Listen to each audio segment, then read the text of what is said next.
তোর বাবা বলেছে কোরআনের মধ্যে ভুল নেই। অসীম সরকারকে আমি ডাইরেক্ট চ্যালেঞ্জ দিচ্ছি, সে প্রমাণ করুক। যদি সে সত্যবাদী হয়, মায়ের লাল হয়। বদরের যুদ্ধে অরিজিনাল কোরআন পুড়ে গিয়েছিল, আর 27 জন শয়তানে কোরআন লিখেছে। আবার বলছে কোরআনে লেখা আছে ওই নাকি 21,000 টাকা দিয়ে বাংলাদেশ থেকে সেটা নিয়ে এসছে। এখানে পাইনি, বাংলাদেশ থেকে 21,000 টাকা দিয়ে এনেছে। 21 না 23 বলল। তাতে লেখা আছে অমুসলিমদের যেখানে পাও তাদের গ্রেফতার করো, তাদের হত্যা করে দাও। যে কোরআন নাজিল হয়েছে কিভাবে? অসীম সরকার একজন বিজেপি বিধায়ক, তার ভিডিও আপনারা দেখেছেন, যে এ দেশের দুশ্মন, শুধু মুসলমানদের নয়, দেশের দুশ্মন। বলছে অরিজিনাল কোরআন বদরের যুদ্ধে নাকি পুড়ে ছাই হয়ে গিয়েছিল। ওরে কিয়ামত পর্যন্ত সময় দিলাম আমি, ও একটা দলিল আমাকে দেখাও বদরের যুদ্ধে কোরআন পুড়ে গিয়েছিল। বাদরামির জায়গা পাচ্ছ না। বলছে তারপরে 27 জনা শয়তান মিলে নাকি কোরআন লিখেছে। ওকে আমি মহাপ্রলয়ের দিন পর্যন্ত সময় দিলাম, ও যতদিন বাঁচবে আমি সময় দিলাম, ও প্রমাণ করে দেখা। আমি আল্লাহর পক্ষ থেকে আমি চ্যালেঞ্জ দিচ্ছি। আল্লাহ তো চ্যালেঞ্জ করেছেন 1500 বছর আগে, সেই আল্লাহর পক্ষ থেকে আমি আজ চ্যালেঞ্জ করছি। রব্বুল আলামিন বলেন ওয়াইন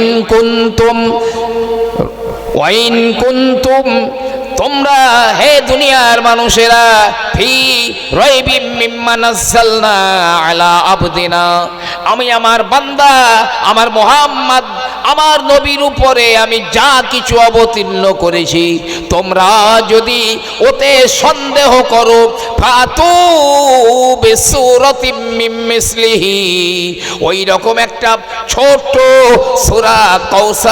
সূরা কাউসারের মতো ছোট একটা সূরা এনে দেখাও।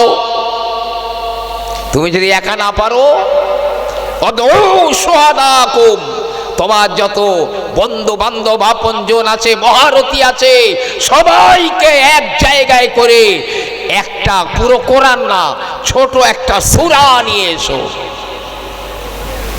এইরকম ইন কুনতুম সাদিকিন, তোমরা যদি সত্যবাদী হও। তোর বাবা বলেছে কোরআনের মধ্যে ভুল নেই।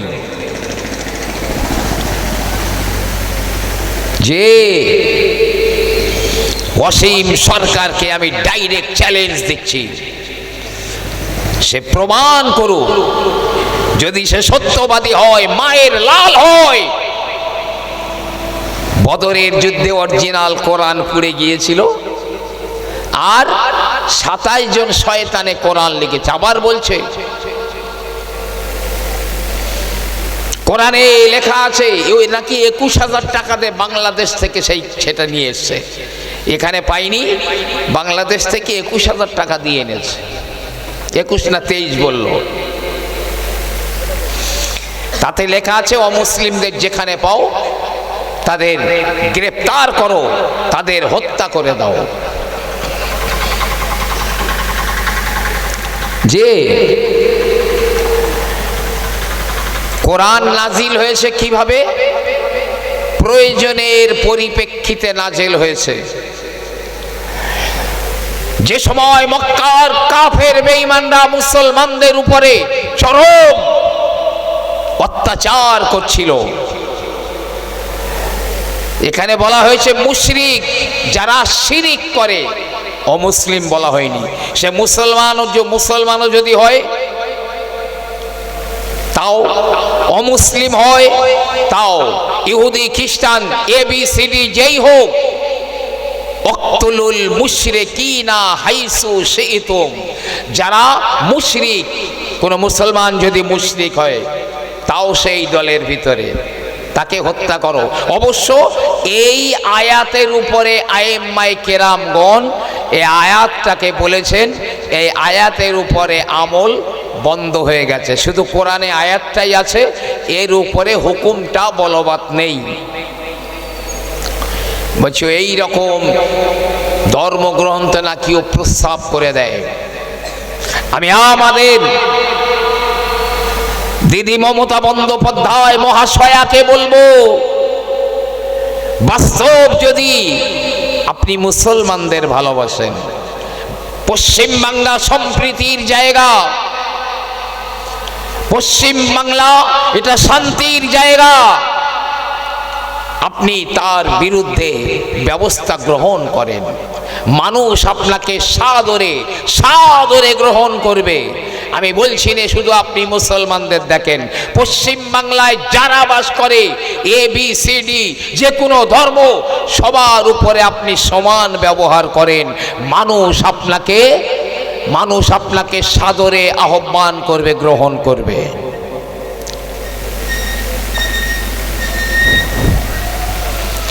গুরু নানক স্বতন্ত্র একটি ধর্ম প্রচার করেছিলেন। তার ধর্মগ্রন্থের নাম হলো জনম সাথী ভাই, যাকে আমরা জানি গ্রন্থ সাহেব। তার মধ্যে বলছেন, আমি বেদ, বাইবেল, ইঞ্জিল, তৌরাত, জবুর সব পড়ে দেখেছি। তারপরেও তিনি বলছেন কোরআন শরীফটা এই কলি যুগে সবচাইতে উপযোগী, মানুষকে মুক্তি দিতে পারে, মানুষকে নাজাত দিতে পারে। কে বলছেন? গুরু নানক বলছেন। কি বলেছে জানেন? বলছে মুসলমানরা বিপদে পড়লে সূরা ফাতিহা পড়ে, তো এবার আর সূরা ফাতিহা পড়ার সময়ও দেব না। সূরা মানে ওদের মৃত্যুর আগে আর সূরা ফাতিহা পড়ার সময় দেব না। আর একজন মুসলিম ছেলেকে ইনকাউন্টারও করে দিয়েছে, গুলি করে মেরে দিয়েছে। যে এই তো উড়িষ্যায় সেদিন একজনকে মারা হলো পিটিয়ে। অপরাধ, সে মুসলমান ছিল। পরিযায়ী শ্রমিকদেরকে পিটিয়ে মারা হচ্ছে এবং তারা মুসলিম। কেউ বা দলিত, কেউ আদিবাসী, কেউ মতুয়া সম্প্রদায়ের লোক। আমি অবাক হয়ে যাচ্ছি, বাংলাদেশে এক অমুসলিম দীপু দাসকে জ্যান্ত পুড়িয়ে মারা হয়েছে। নিঃসন্দেহে এটা একটি মানবতা বিরোধী কাজ, ইসলাম এটাকে সমর্থন করে না। তো সেই দীপু দাসকে নিয়ে ভারতের অনেক মিডিয়ারা, বড় বড় বাবুরা সোচ্চার কত কিছু বলছে। সেদিন এই মানবতার কোথায় লুকিয়েছিল তাদের এই দরদি নেতাগুলো, কোথায় লুকিয়েছিল? যেদিন আফরাজুলকে পুড়িয়ে মারা হয়েছিল, আখলাককে খুন করা হয়েছিল, জোনায়েদকে ট্রেনের ভিতরে ছুরিকাঘাত করে মারা হয়েছিল, পেহলু খানকে মারা হয়েছিল, এই মানবতাগুলো কোথায় ছিল লুকিয়ে?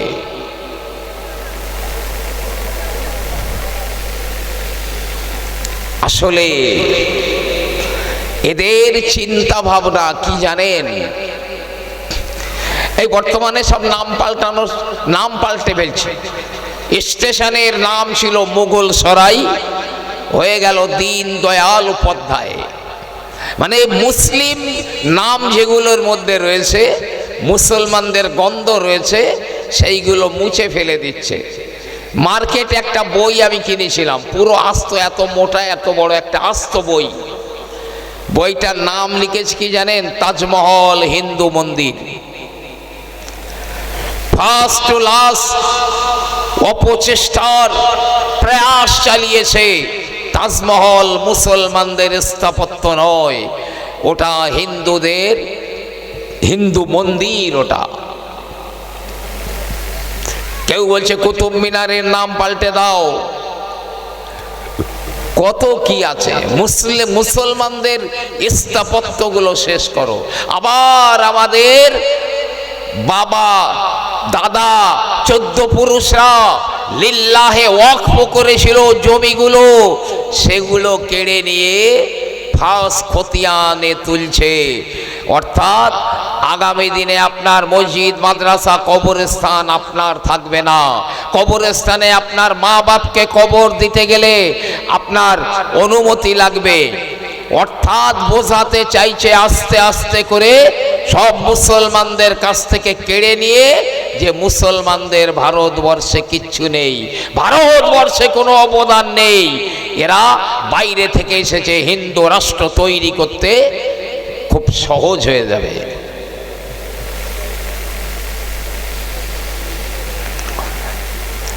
আমি বড্ড অবাক হয়ে যাচ্ছি।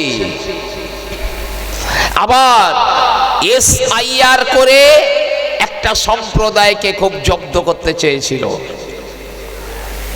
এবং বলেছিল বেছে বেছে মোল্লাগুলোর বার করে দেব, বেছে বেছে মোল্লাদের বার করে দেব। অন্যরা যদি বাইরের দেশ থেকে আসে নাগরিক পাবে, কিন্তু এদেরকে এরা থাকতে পারবে না, বেছে বেছে বার করে দেব। মনে করছে ফু দিয়েই ইসলামের এই বাতিগুলো ওরা নিভিয়ে দেবে। ইউরিদুনা লিইউতফিউ নূরাল্লাহি বিআফওয়াহিহিম। ওরা মনে করে আল্লাহর বাতিকে, আল্লাহর জ্যোতিকে ফোঁক দিয়ে নিভিয়ে দেবে। কিন্তু আল্লাহ রাব্বুল আলামিন বলেন আল্লাহু মুতিম্মু নূরহু ওয়ালাউ কারিহাল কাফিরুন। কাফের সম্প্রদায়েরা যতই ওরা খারাপ মনে করুক, আমার আল্লাহ পাক বলে দিলেন আমি ইসলামের জ্যোতিকে, আমার জ্যোতিকে আমি আল্লাহ পরিপূর্ণ করে ফেলে দিব। একটু জোরে জোরে বলেন না সুবহানাল্লাহ। অপেক্ষা করেন, আল্লাহ ওয়াদা দিয়েছে এ দিনের জ্যোতিকে মোকাম্মাল করে দেবেন আমার আল্লাহ। হয়তো সেই দিনটা বেশি দেরি দূরে নয়, তবে তার আগে হয়তো কিছু রক্ত খরচ হবে,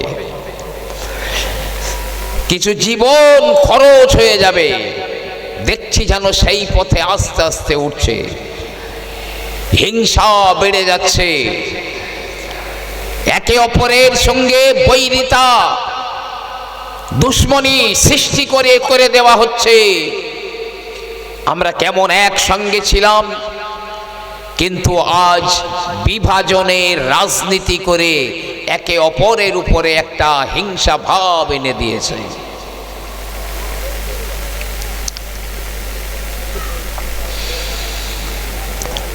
আশ্চর্য হয়ে যায়, এতগুলো মানুষকে নিরপরাধে মারা হলো পিটিয়ে পিটিয়ে।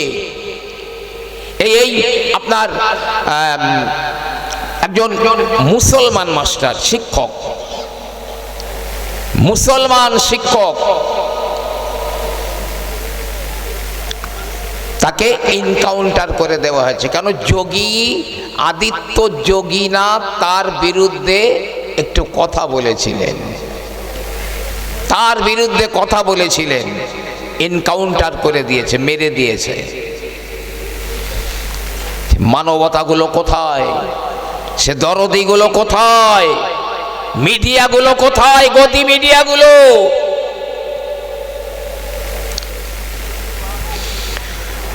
তবে আমি গুনাহগার বলে যাচ্ছি, अच्छे दिन आने वाला है, ভালো দিন খুব শিগগিরই আসছে। ভাই পিঁপড়ে ওর কখন বলেন তো ডানা গজায়? মরণের সময় হলে।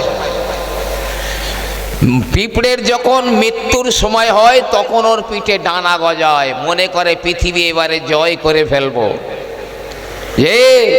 কিন্তু জানে না ওর মৃত্যু ঘন্টা বেজে গেছে।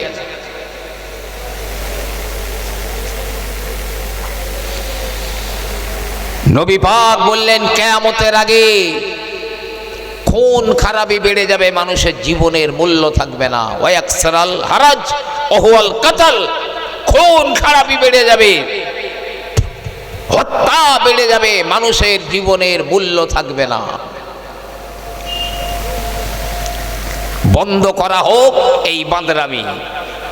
হিন্দু হলেও সে একজন মানুষ, মুসলমান হলেও সে মানুষ, খ্রিস্টান হলেও মানুষ, জৈন বৌদ্ধ হলেও সে মানুষ। মানুষ মারার রাজনীতি বন্ধ করো, না হলে চরম আক্ষেপের দিন খুব সমাগত। আমরা সবাইকে ভালোবাসি, কোনো জাতিকে ঘৃণা করি না। ইসলাম ISLAM, ইসলাম, আই থেকে আই মানে আমি, এস থেকে শুড মানে আমার উচিত, লাভ মানে ভালোবাসা, এম থেকে mankind, I should love all mankind, আমার উচিত প্রতিটা মানুষকে ভালোবাসা, এটার নাম হলো ইসলাম। আর আমরা মুসলমানরাও সেই আদর্শ স্থাপন করে যাচ্ছি।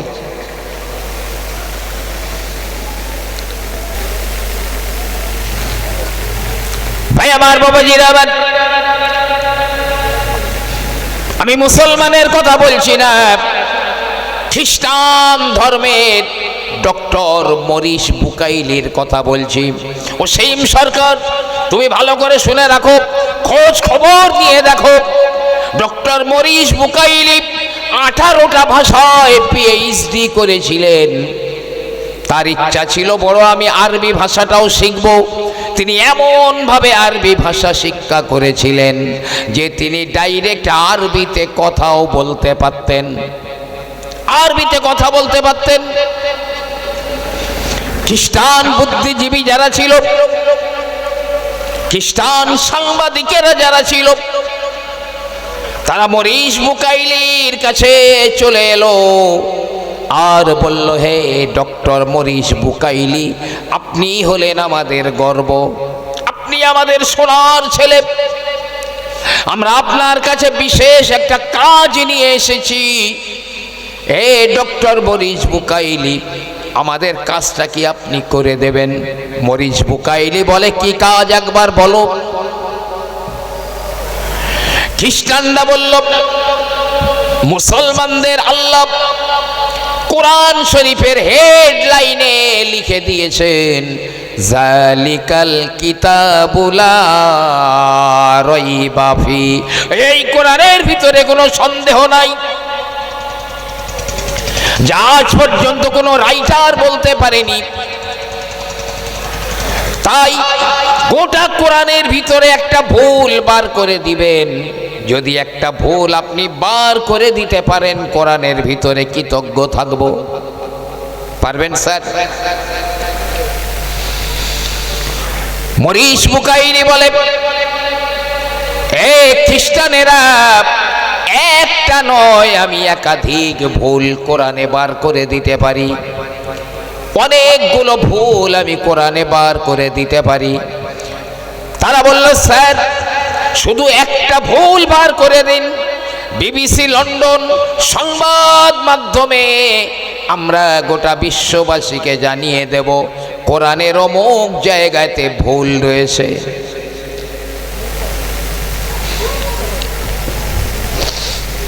মরিস বুকাইলি একটা কোরআন হাতে করে নিয়েছে।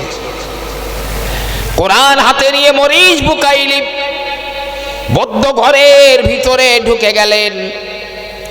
যত সাক্ষাৎ প্রার্থী মানুষেরা আসে তাদেরকে ফিরিয়ে দেওয়া হয়। মরিস বুকাইলি কারো সঙ্গে দেখা করেন না, শুধু নিজের প্রস্রাব পায়খানা খাওয়া গোসল এতটুকু কাজ তিনি করেন।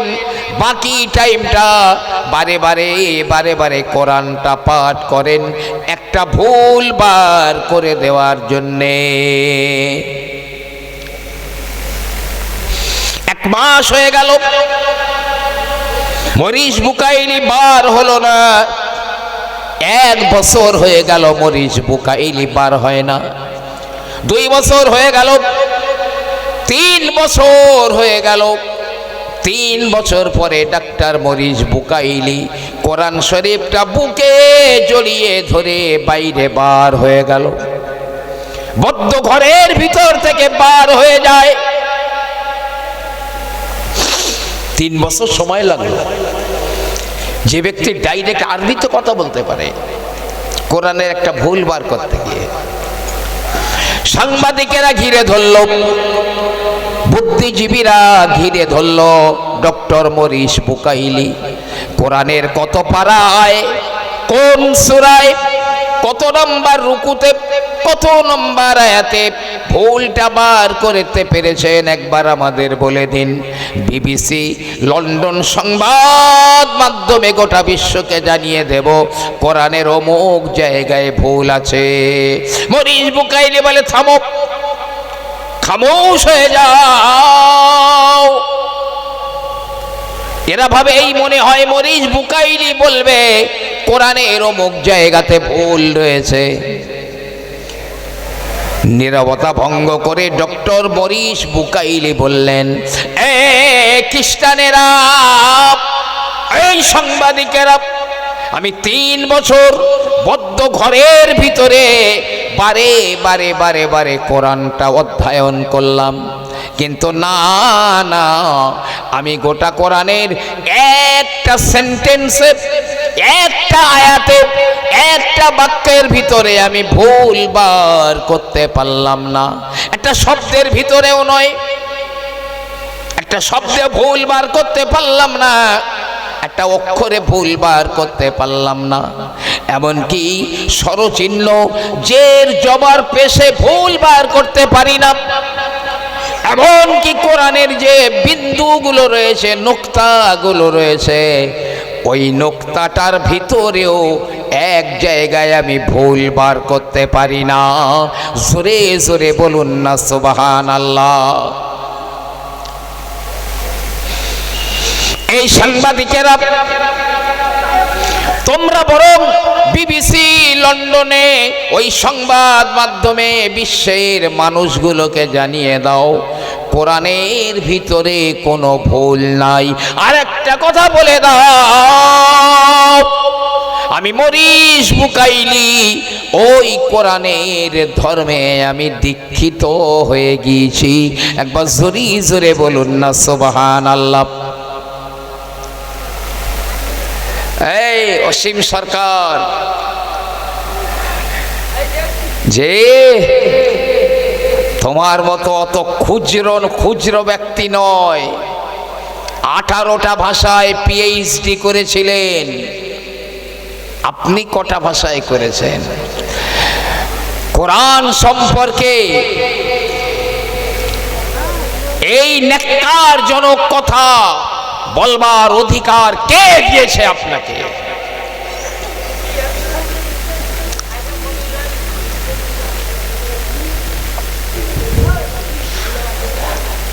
যে কে বলে যে সরিষা নিয়ে ভূত ঝাড়াবে, সেই সরিষার ভিতরেই তো ভূত ঢুকে রয়েছে। কে কারে তাড়ায়?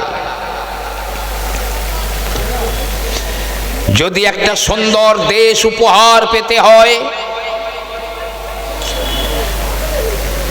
হে মুসলমানেরা, দেশের প্রতি অনেক কর্তব্য আমাদের রয়েছে। দেশের সার্বভৌমত্ব, দেশের শান্তি, সব কিছুকে রক্ষা করার দায়িত্ব আমাদেরও রয়েছে। তাই আমি ঊর্ধ্বতন ব্যক্তিবর্গকে বলবো, সুন্দর দেশ উপহার পেতে হলে তাহলে সবাইকে সমান নজরে দেখতে হবে। কোন মুসলিম যদি আমার হিন্দু ভাইদের কোন ধর্মগ্রন্থ সম্পর্কে এরকম কুরুচিকর মন্তব্য করে, একবার জানিয়ে দিন এই মুসলমানেরাই তাকে পিটিয়ে মেরে ফেলবে। আপনাদের মারতে হবে না, পিটিয়ে মেরে ফেলবে। হয়তো আইন আছে, আইনের প্রয়োগ নেই। ধর্মকে রক্ষা করা এগুলো সরকারের কাজ। আমাদেরকে এককভাবে দেখতে হবে না, সবাইকে সমানভাবে দেখুন। আমার মনে হয় মসজিদ মন্দির তৈরি করা সরকারের কাজ নয়, তো জনগণের কাজ। জনগণ যদি সরকারের কাছে ভিক্ষা চায়, আমরা মন্দির বানাবো, মসজিদ বানাবো, সেখানে আপনি সহযোগিতা করতে পারেন। বিভাজনের রাজনীতি ছাড়ো, মানুষ মারার রাজনীতি ছেড়ে দাও। একজনকে, সে হিন্দু হোক, মুসলিম হোক, জৈন হোক, বৌদ্ধ হোক, খ্রিস্টান হোক, দেশের শান্তি শৃঙ্খলার জন্য যে হুমকি হয়ে দাঁড়াবে, যে সাম্প্রদায়িকতা ছড়াবে, তাকে উপযুক্ত শাস্তি, প্রকাশ্যে শাস্তি দিন। আগামী দিনে দেখবেন একটা দেশ সুন্দর শান্ত পরিবেশে আর ভূস্বর্গ হয়ে গেছে।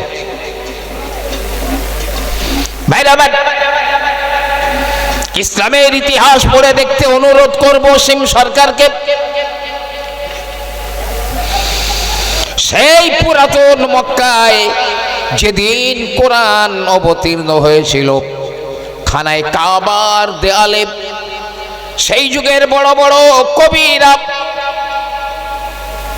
যে বড় বড় কবিরা, এইরকম খুচরো কবি নয়, তারা বড় বড় আরবি কবিতাগুলো লিখে কাবার গায়ে টাঙিয়ে দিত।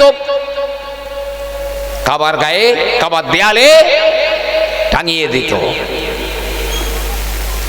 কার কবিতা? উচ্চাঙ্গের, সুন্দর ভাষা, সুন্দর ছন্দ,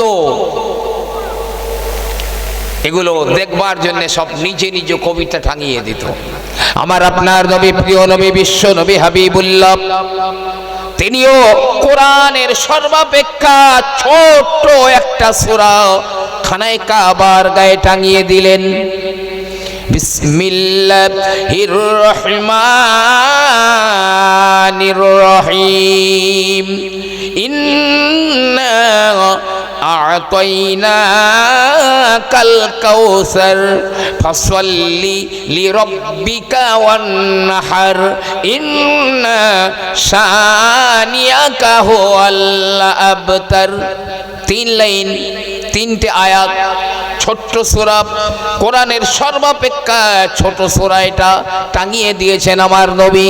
ওই যুগের বড় কবি ছিল কবি লবিদ ইবনে আসাম। এই কবি লবিদ দেখছে মুহাম্মদও তো একটা কবিতা টাঙিয়ে দিয়েছে, মুহাম্মদ একটা কবিতা টাঙিয়ে দিয়েছে। তো লবিদ বলছে মুহাম্মদ লিখেছে ঠিকই, তবে কবিতার প্রথম লাইনের সঙ্গে দ্বিতীয় লাইনের ছন্দের মিল হয়,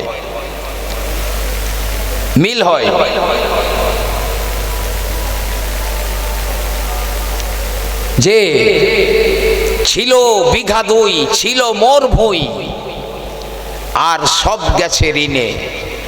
বাবু বলিলেন, বুঝেছে উপেন, এ জমি লইব কিনে। ছন্দে মিল আছে। লবিদ বলছে মোহাম্মদ যে কবিতাটা নিয়ে দিয়েছে প্রথম লাইনের সঙ্গে দ্বিতীয় লাইনের ছন্দে মিল আছে। ইন্না আতাইনা কাল কাউসার প্রথম লাইন, ফাসাল্লি লিরাব্বিকা ওয়ানহার দ্বিতীয় লাইন ছন্দে মিল হয়ে গেল। তৃতীয় লাইনে ইন্না শানিয়াকা হুয়াল আবতার, চতুর্থ লাইনটা মোহাম্মদ আর লিখতে পারিনি। কি বলছে কবি লবিদ বলছে চতুর্থ লাইনটা লিখতে পারিনি। নবী পাক বললেন, লবিদ তুমি তো মক্কার বড় কবি, চতুর্থ লাইনটা তুমি লিখে দাও না, একটা লাইন মাত্র, তাও ছোট্ট ছোট্ট একটা লাইন, ওইটা তুমি লিখে দাও। কত বড় কবি বলছে আমাকে 1 মাস সময় দাও। লজ্জার, 1 মাস সময় দাও। ঠিক আছে, তোমাকে 1 মাস সময় দিলাম, তুমি একটা লাইন লিখে দেখাও। 1 মাস ধরে নবী চিন্তা ভাবনা করে।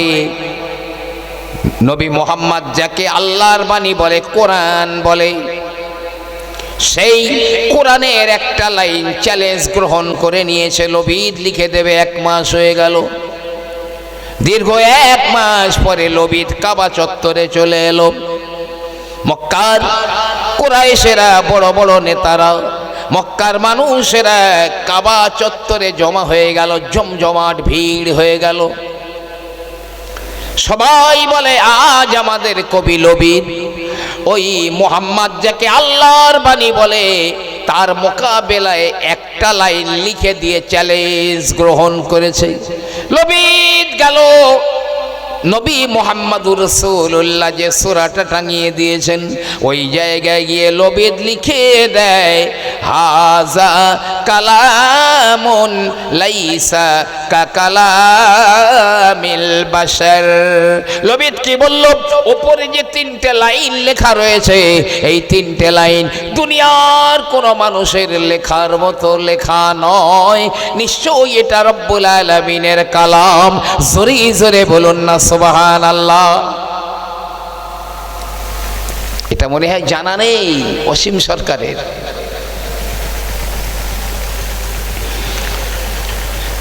তারা চেষ্টার ত্রুটি করেনি, একটা লাইন লিখতে পারেনি। বলেছে এ লেখা কোনো মানুষের লেখা নয়। আরবি সাহিত্যের বড় মহাপণ্ডিত কবি লবিদ, তিনি পারলেন না 1 লাইনের মোকাবেলা করতে।